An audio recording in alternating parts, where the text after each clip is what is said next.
A dangerous criminal or just an eccentric man? A federal judge hearing testimony today about Daniel Baker, the man arrested last Friday for threatening to meet protesters at the Florida Capitol with armed volunteers. The government trying to prove that Baker committed a crime and should be held in custody. Some of his friends testifying in court today that he never intended to follow through with it. Capital City correspondent Monica Casey was there for us.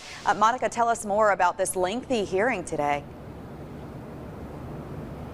Well, yeah, Julie, Ben, today's hearing lasted more than 2 hours. An FBI agent who was there when Baker was arrested testified, and we also heard from Baker's longtime friend, his roommate, and his landlord. Baker himself appeared via video link from the detention facility, remaining handcuffed the entire time.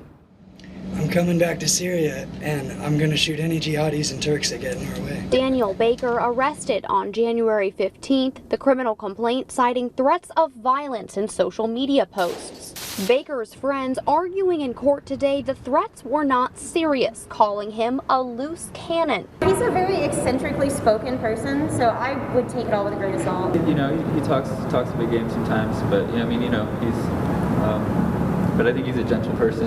He's not like out to hurt anybody. They say the charges are blown out of proportion. I think that he's a convenient example to make.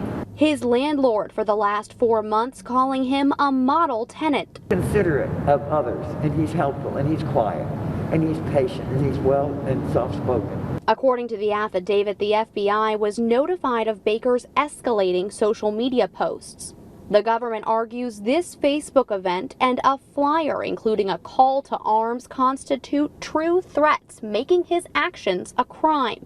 His roommate says the January 6th riots at the U.S. Capitol marked a turning point. Specifically, the reason why his rhetoric was escalating was specifically because he was worried about threats that were made by the president. Now, the judge did not rule on this today. He says he will be issuing a written ruling. Until then, Baker will remain in custody. We will keep you updated. Live at the federal courthouse, Monica Casey, WCTV Eyewitness News. Okay, Monica, thank you.